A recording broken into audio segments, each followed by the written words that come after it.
அனைவருக்கும் வணக்கம். இன்றைக்கு எங்களுடைய ஓட்டுநர் சங்கங்களின் கூட்டமைப்பின் சார்பாக பத்திரிகையாளர்களை சந்திக்கிறோம். மிக முக்கியமான நோக்கமாக ஆட்டோக்களுக்கு 12 ஆண்டுகளாக அரசு கட்டணம் நிர்ணயம் செய்யாததை உணர்ந்து ஓட்டுநர் தொழிலாளர்களுடைய வாழ்க்கையில் முன்னேற்றம் வேணும் என்பதற்காக, பொதுமக்களுக்கும் ஓட்டுநர்களுக்கும் ஒரு நல்லுறவு வேணும் என்பதற்காக குறைந்தபட்ச கட்டணமாக ஆட்டோக்களுக்கு 50 ரூபாயும் கூடுதல் கட்டணங்கள் ஒரு கிலோமீட்டருக்கு 18 ரூபாயும் அப்படின்றத நிர்ணயம் பண்ணியிருக்கிறோம். அதே போல் பார்த்தீங்க அப்படின்னா வருகின்ற 1/2/2025 முதல் நாங்கள் இந்த கட்டணத்தை தான் வாங்குவோம். ஏன்னா போக்குவரத்து துறை ஆணையர் தெளிவான பதில்களை திரும்ப 2022 5ஆம் மாதம் பொதுமக்கள், அதுக்கப்புறம் தொழிற்சங்க பிரதிநிதிகள் ஆகியோருக்கெல்லாம் கூட்டங்களை நடத்தி அதுக்கப்புறம் இன்றைக்கு வரைக்கும் வரக்கூடிய பதில் என்னன்னா, அரசுக்கு நாங்கள் பரிந்துரை செஞ்சுட்டோம், அரசு கட்டணத்தை விரைவில் நிர்ணயம் செய்யும். இது மட்டும் தான் பதிலாக வருது.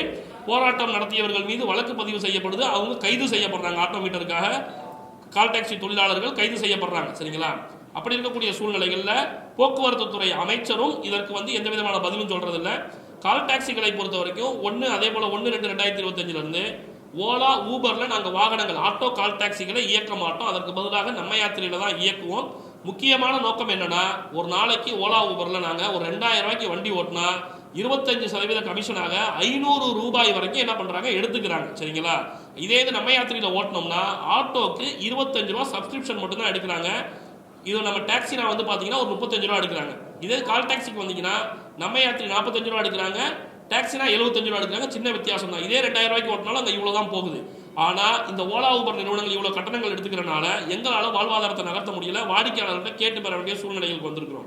அதே போல ஓட்டுநர்களுக்கு பாதுகாப்பு இல்லை. சமீபத்தில் ஒரு ஓட்டுநர் சமீர் அப்படின்றவரு வாகனத்தை ஊபர்ல ட்ரிப்பை முடிச்சு ஒரு 5 நிமிஷத்துல காரை விட்டு இறங்கும் போது விபத்துல என்ன பண்ணிடுறாருன்னா இறந்துறாரு. ஆனா ஆன்லைன்ல அப்பயும் அவர் இருக்கிறாரு, ஆன்லைன்ல தான் இருக்கிறாரு. இருந்தும் அந்த 5 லட்சம் ரூபாய் இன்சூரன்ஸை தர முடியாதுன்றாங்க. அவருக்கு இது வரைக்கும் பாதுகாப்புக்கு, ஓட்டுநர்களுக்கு உயிர் பாதுகாப்புகள் எங்கள்கிட்ட ஓலா ஊபருக்கு இல்லை. இது எல்லாமே எங்களுக்கு நம்ம யாத்திரை நிறுவனத்தில் கிடைக்குது, டாக்ஸினால கிடைக்குது. அதனால ஓட்டுநர்களாகிய நாங்கள் பொதுமக்களுக்கு சிறந்த சேவையை வழங்குவதற்கு ஒரு அடிப்படை கட்டணங்களை வைத்து அதிகப்படியான இந்த பீக் சார்ஜஸ் அப்படின்னு சொல்லக்கூடிய வித்தியாசம் இருந்ததுன்னா குறைந்தபட்சமாக ஒரு கூடுதல் கட்டணங்கள், டிராஃபிக் இதெல்லாம் கணக்கு பண்ணி வாங்கணுமே தவிர அதிகப்படியான மக்களுக்கு பேர்டன் கொடுக்கக்கூடாது. அதே போல கமிஷன் அப்படின்றது இல்லைன்னாலே ஓட்டுநர்கள் ஒழுங்காக வாடிக்கையாளர்களுக்கு சேவை செய்ய முடியும் அப்படின்ற இந்த 2 விஷயங்களையும் மிக முக்கியமாக கருத்தில் கொண்டு, அதே போல போக்குவரத்து துறை அமைச்சர், சரிங்களா, இந்த விஷயங்கள் அக்ரிகேட்டரும் போக்குவரத்து துறை ஆணையர் அனுப்பிட்டார், அரசுக்கு அனுப்பிட்டார். அப்ப அரசு அதை உடனடியாக நடைமுறைப்படுத்தணும். சமீபத்தில் கூட மினி பஸ்ஸுக்கு கட்டணத்தை ரிவைஸ் பண்ணி அரசாங்கத்தால் போட முடியுது. ஆனா ஆட்டோக்களுக்கான கட்டணத்தை அரசாங்கத்தால் நிர்ணயம் செய்ய முடியல. ஓலா ஊபர் ரேட் உங்களுக்கு பாதிப்பு ஏற்படுத்துதுன்னு சொல்றீங்க. ஆனா அவங்க நிர்ணயிக்கிற கட்டணத்தையே நீங்க அவங்க ஏத்துக்கிறது இல்லையா? சவாரி கூப்பிட்டு அந்த இதுக்கு நீங்க ஃபாலோ பண்றது சார். ஒரு நிமிஷம். அவங்க நிர்ணயிக்கிற கட்டணத்தை பாதி அவங்க பிடிக்கிறாங்க. 30 to 40% அவங்க எடுத்தா நாங்க எப்படி வர முடியும்? அதை முறைப்படுத்துறது யாரு சார்? அதை முறைப்படுத்துறது அரசாங்கம், அரசு அதிகாரிகள் முறைப்படுத்தணும். அதை தான் நாங்கள் தொடர்ந்து குரல் கொடுத்துட்டு இருக்கிறோம். குரல் கொடுக்குறவங்க மீது வழக்கு பதிவு பண்ணிட்டு இருக்கிறாங்க. புரியுதுங்களா? உங்களுடைய பிரச்சனை கம்பெனிக்கோ நீங்க முதல்ல அவங்க கிட்ட ஏத்துக்கிட்டு நீங்க சவாரிக்கு ஒத்துக்கிறீங்க, பப்ளிக்கு வராங்க. நீங்க உங்ககிட்ட பிரச்சனை இருக்கும்போது உங்களுக்கு கமிஷன் கிடைக்கிறதுக்காக கஸ்டமர் சார் எங்களுக்கு நான் முடிக்கிறேன், நீங்க வேண்டாம்னா நீங்க க்ளோஸ் பண்ணணும். ஆனா யாருமே க்ளோஸ் பண்றது அந்த பேர்டனையும் கஸ்டமர் தலையில தான் செய்றீங்க. அதுக்கு என்ன பதில் சார்? இந்த ஓலா ஊபரை முறைப்படுத்துறது அரசு தானே முறைப்படுத்தணும். அவங்களோட ஆஃபீஸ் எங்கே இருக்குது, அவங்க ஒரு ட்ரிப்புக்கு எவ்வளோ கமிஷன் எடுக்கிறாங்க, அவங்களுக்கு சோதிக்கிறது யார்? அவங்க தான் பல முறை இது சம்மந்தமாக அமைச்சர்கிட்டையும் சரி போக்குவரத்து ஆணையர்கிட்டையும் நாங்கள் மனு கொடுத்துருக்குறோம். மனு கொடுத்து இருங்க சார், ஒரு நிமிஷம். அந்த ஃபேரை ஒரு நிமிஷம் நீங்கள் புரியுது சொல்கிறது. ஓலா ஊபர்ல நீங்கள் அவங்க கிட்ட நீங்கள் பேசிக்கிட்டீங்க, உங்கள் 2 பேருக்குள்ள ஒரு ஒத்துழைப்பு வந்துச்சு. ஓகே. அதுக்கப்புறம் கஸ்டமர் உங்களுக்கு கால் பண்ணுறாங்க. அப்போ நீங்கள் அதுக்கு ஒத்துழைப்பு வரதில்லை. வரதாட்டா அப்பவே உங்க ஃபோனும் பண்ண மாட்டீங்க, உங்களுடைய இதுல இருந்து தான் மெசேஜ் அனுப்பிடுவீங்க, இந்த அமௌண்ட்டுக்கு வரீங்களா அப்படின்னு. அப்படி இல்லைன்னா நீங்க என்ன பண்ணணும், நீங்க கேன்சல் பண்ணணும். ஆனா எத்தனை பேர் கேன்சல் பண்றீங்க சார்? இதுக்கு தீர்வு காணக்கூடிய வகையில தான் இப்ப நம்ம யாத்திரையில 1ஆம் தேதி ஓட்டுவோன்றதை நாங்க தெளிவா சொல்லிட்டோம். ஓலா ஊபர்ல ஓட்ட மாட்டோம். என்ன சார்? இதெல்லாம் பேருக்கு நீங்க அதை சொல்லல. எங்களுக்கு ஒரு நிறுவனம் இப்ப ஆதரவு கொடுத்துருக்காங்க, சரியான முறையில் நடந்துகிட்டு இருக்கு. அந்த நிறுவனம் இன்னைக்கு வரைக்கும் பெங்களூர்ல ஒரு நாளைக்கு 1.5 லட்சம் ட்ரிப் ரன் பண்றாங்க. ஒரு வருஷமா அங்க தொழிலாளி கிட்ட 25-45 மட்டும் தான் வாங்குறாங்க. இந்த பிரச்சனைகள் அவர்கள்ட்ட இல்ல. எங்களுடைய கூட்டமைப்பு சார்பாக நாங்க இப்பதான் தெளிவான முடிவுகள் எடுத்திருக்கோம். எங்க ஆப் பேஸ்ல ஓட்டக்கூடிய டிரைவர்ஸுடைய கூட்டமைப்பு நாங்க தான். எங்களை தாண்டி வேற எந்த சங்கங்களும் அதுல ஆப்ல ஓட்டக்கூடியவங்க செயல்படல. இந்த முடிவு வாடிக்கையாளர்களுக்காக தெளிவாக இருக்கும். 1ஆம் தேதியில இருந்து நீங்க நம்ம யாத்திரையில புக் பண்ணி பாருங்க, இந்த பிரச்சனைகள் நிச்சயமாக இருக்காது அப்படின்னு நாங்க சொல்றோம். அதை தாண்டி ஒரு சிலர் இந்த மாதிரியான தவறுகள் செய்வாங்க. எல்லாருமே கரெக்டா இருப்பாங்க சொல்ல முடியாது. இல்ல ஒரு சார் நீங்க நடந்தா சொல்றீங்க, இனிமேல் நடந்தா நாங்க அதுதான் சார் கமிஷனர்ட்ட சொல்றோம். சார் இவங்களை கூப்பிட்டு அக்ரிகேட்டர் ரெகுலேட் பண்ற வரைக்கும் ஒரு 3 மாசத்துக்கு ஒரு தடவை ஒரு கமிட்டி மீட்டிங் போட்டு நடவடிக்கையாவது எடுங்க சார். சின்ன சின்ன பிரச்சனைகளை பேசியாவது தீருங்க. அப்பதான் பொதுமக்கள் பாதிக்கப்பட மாட்டாங்கன்னு நாங்க சொல்றோம் சார். இதை செய்யல அப்படின்னு சொல்லும்போது அரசாங்கம் இதை செய்யறதுக்கே முன் வரலன்ற போது இந்த நிறுவனங்களோட பேச்சுவார்த்தை நடத்தி எவ்வளவு நாள் ஆச்சு தெரியுமா சார்? உங்களுக்கு தெரியும், நாங்க 2023 இந்த ஏப்ரல்ல போராட்டம் நடத்தணும். 24 ஏப்ரல்ல அப்ப பேச்சுவார்த்தை நடத்தணும்னு சொல்லி அப்ப இந்த சண்முக சுந்தரம் சார் சொன்னாரு. இன்னைக்கு வரைக்கும் அந்த பேச்சுவார்த்தை நடத்தல. அப்ப நடத்தினா நாங்க அதுக்காக போராட்டம் பண்றோம், பேச்சுவார்த்தை நடத்துறோம். நாங்க தான் எல்லாமே பண்ணிக்கிட்டு இருக்கோம். அரசாங்கமும் ஒரு ஸ்டெப் எடுத்தாதான் இந்த விஷயத்துல பயணிகள், தொழிலாளர்கள், அரசு அப்படின்ற ஒரு வட்டத்துக்குள்ள வர முடியும். நாங்க போராட்டம் நடத்துற அன்னைக்கு மட்டும் எங்கள்கிட்ட ஏதாவது பேசுறது இதை விட்டுட்டு பண்ணா இப்ப நீங்க சொன்னீங்கல்ல பொதுமக்களா நீங்க பாதிக்கப்படுறீங்க, அதனால இந்த கேள்விகள் எல்லாமே சரி. அப்ப இது எவ்வளவு பெரிய செக்டார். ஒரு நாளைக்கு ஆட்டோ கால் டாக்ஸிக்கு ஆப் பேஸ்ல 5 லட்சம் புக்கிங் சென்னையில மட்டும் போகுது. அப்ப 5 லட்சம் வாடிக்கையாளர்கள் சார்ந்த ஒரு பிரச்சனையை அரசு எப்படி கையாளணும், எவ்வளவு துரிதமா கையாளணும், அதுக்கு ஒரு தனியா ஒரு கமிட்டி போடணும். எதையுமே அரசு செய்யணும். ஒரு கையில ஆண்ட்ராய்டு போன் வச்சிருக்காரு, ஒரு பக்கம் ஐபோன் வச்சிருக்காரு, ஒரே டெஸ்டினேஷனுக்கு புக் பண்றாரு. ஏன் வேற வேற அமௌண்ட்? இது கண்டிப்பா உண்மை. இதை நீங்க கம்பெனில தான் கேட்கணும். நாங்களே சொல்லிட்டோம் இந்த மாதிரி கஷ்டம் சார். நாங்க பீக் சார்ஜஸ் என்ன சொல்றோம்னா ஒரு லிமிடேஷன் வைங்க. 100 ரூபாய் போகிற இடத்துல பீக் ஹவர்ஸ் இருக்கா, ஒரு 120 வாங்குங்க.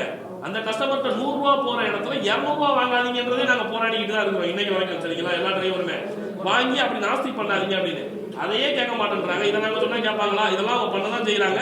இதை அரசாங்கம் தான் கேள்வி கேட்கணும் சார். இந்த போராட்டத்துக்கு முன்னாடி சார் ஓலா ஊபருக்கு எவ்வளவு மெயில் போட்டிருக்கோம் தெரியுமா சார்? உட்காந்து இந்த மாதிரி நாங்க பண்ண போறோம், எவ்வளவு பேச்சுவார்த்தை நடத்துங்க அப்படின்னு மெயில் போட்டிருக்கோம் சார். சும்மா இங்க உட்கார்ல மெயில் போட்டிருக்கோம். அவங்க சம்பந்தப்பட்ட அதிகாரிகளுக்கு தகவல் கொடுத்துருக்கோம். யாருமே எதுவுமே தயாரா இல்லை. அப்படின்ற போது அடுத்த கட்டத்துக்கு போறோம். பேச்சுவார்த்தையை எதிர்பார்க்கிறோம் சார். அந்த பேச்சுவார்த்தையின் முடிவின் அடிப்படையில் தீர்வுன்ற ஜனங்களுக்கான பதில் என்னன்னா கமிஷனை இந்த சப்ஸ்கிரிப்ஷன் மாடல்ல நம்ம யாத்திரை டாக்ஸினா மாதிரி வாங்கிக்கோங்க சார். ஓலா ஊபர் சம்பந்தமான பதில் தான் சார் சொல்றேன். ஓலா ஊபர் நிறுவனங்கள் கமிஷன் வாங்குறதை நிறுத்தி சப்ஸ்கிரிப்ஷன் மாடலுக்கு மாறிட்டாங்கனால இந்த பிரச்சனைகள் தீர்க்கப்பட்டுரும். ஏன்னா கமிஷன் எங்களுக்கு சேவ் ஆகும், நாங்க வாடிக்கையாளர்கிட்ட எக்ஸ்ட்ரா கேட்க மாட்டோம். சரிங்களா? அந்த மாதிரியான பிரச்சனைகள் வராது. சிறப்பான சேவைகளை எங்களால வாங்க முடியும். அதான் நாங்க ஓலா ஊபர் நிறுவனங்கள்ட்ட எதிர்பார்க்கிறோம். அதில் மாற்றுக்கிறதே கிடையாது சார். குறிப்பா பார்த்தீங்கன்னா 2000 ரூபாய்க்கு வண்டி ஓட்டுறோம் சார் ஓலா ஊபர்ல. அது அப்படியே கமிஷனா 800 ரூபா எடுத்துக்கிறாங்க. சப்ஸ்கிரிப்ஷன் மாடல்லாம் இந்த நம்ம யாத்திரை டாக்ஸினா பார்த்தீங்கன்னா ஒரு நாளைக்கு வாடகைன்ற முறைக்கு வாடகை ஆட்டோவுக்கு 25 ரூபாய், கால் டாக்ஸிக்கு 45 ரூபாய் வாங்குறாங்க. அது மாதிரி போனால் எங்களுக்கு சேவிங்ஸ் ஆகும். ஆமா அதெல்லாம் எதிர்பார்க்குறோம். ஆமா சார் அவ்வளவுதான். வேற ஓட்டுநர்களுடைய பாதுகாப்பு 5 லட்சம் ரூபாய் இன்சூரன்ஸ் சொன்னீங்க. ஏன் சார் 12:40 ட்ரிப்பை முடிச்சுட்டு 12:45 செத்து போற ஒருத்தனுக்கு ஒன்னால அந்த 5 லட்சம் ரூபாய் இன்சூரன்ஸ் கிளைம் பண்ணி கொடுக்க நைட் போடுறேன். 3 வருஷம் அவர்கிட்ட வண்டி ஓட்டி 3 வருஷம் வண்டி ஓட்டிருக்காங்க. கம்பெனில 1500 ட்ரிப் ஓட்டி இருக்காங்க. ஊபர்ல ஒருத்தர் செத்து போறான். அந்த அடிப்படை பாதுகாப்பு, உயிர் பாதுகாப்பை கூட அந்த நிறுவனம் கொடுக்க மறுக்குது. அப்படின்னா அன்னைக்கு இறந்து போன அன்னைக்கு சார் காலையில இருந்து அன்னைக்கு வரைக்குமே 920 ரூபாய் அந்த கம்பெனில வண்டி ஓட்டிருக்காங்க. 4 ட்ரிப் ஓட்டிருக்காங்க அந்த டிரைவர். 5 நிமிஷத்துல செத்து போறான் ஒரு டிரைவர். ரோடு ஆக்சிடென்ட்ல ஆகும். அவனுக்கு கூட உயிர் பாதுகாப்பு கொடுக்க முடியலன்னா நாங்க என்ன சொல்றோம்? நீங்க மூணாவது கம்பெனி பத்தி சொல்றீங்க. உங்க கூட்டமைப்பு சார்பில் நீங்க அந்த ஓட்டுநருக்கு அவர் கூட்டாந்து நீங்க என்ன பண்ணி வச்சிருக்கீங்க முன்னாடி? என்ன சார்? இப்ப எங்களுடைய சங்கத்துல சார் ஒரு சங்கத்திலயுமே ஒரு விஷயங்கள் வச்சிருக்கோம். எங்களோட எவ்வளவு கொடுத்துருக்கீங்க?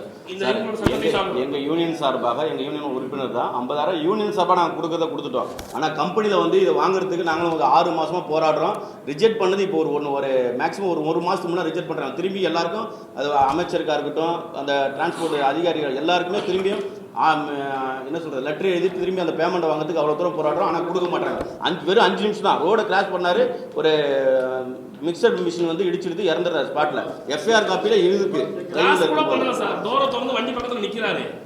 கார் டோரை திறந்து கீழே இறங்கி நிக்கிறாரு அந்த ரோட்டு ஓரத்துல. அததான் கோர்ட்ல அவங்க அததான் காரணம் சொல்லுவாங்க. அவங்க ஆன் தி வேல அவங்களுடைய டியூட்டில இருக்கும்போது நடந்துச்சுன்றதெல்லாம் கிடையாது. அவர் முடிச்சிட்டாரு. அவருடைய ட்ரிப் வந்து முடிச்சிட்டு அதுக்கப்புறம் தான் டைம். சார் இந்த மாதிரி நடக்குதுன்னா இப்போ நம்ம யாத்திரை டாக்ஸினால என்ன சொல்றோம்னா, ஓட்டுநர்கள் உங்களுக்கு ஒரு நாளைக்கு ஒரு ட்ரிப் எடுத்துட்டாங்கன்னா கம்பல்சரி 5 lakhs வந்து அவங்களுக்கு இழப்பீடாக கொடுக்கணும்னு தான் எழுதி இப்போ நாங்கள் வாங்கியிருக்கிறோம். எழுதி அவங்க போட்டே கொடுத்துருக்காங்க, அக்ரிமெண்ட்டே கொடுத்துருக்காங்க.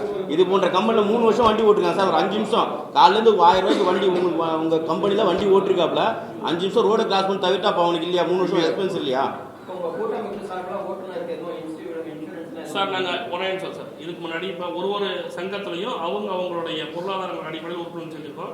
எங்களுடைய உரிமைக்குரல் ஓட்டுநர் தொழிற்சங்கத்தை பொறுத்த வரைக்கும் இதற்கு முன்பு வந்து பார்த்தீங்கன்னா நாங்கள் போஸ்டல் பேமெண்ட் பேங்க் இருக்குல்ல, அதில் மிக அதிகமான வாடிக்கையாளர்கள் நாங்கள் தான்.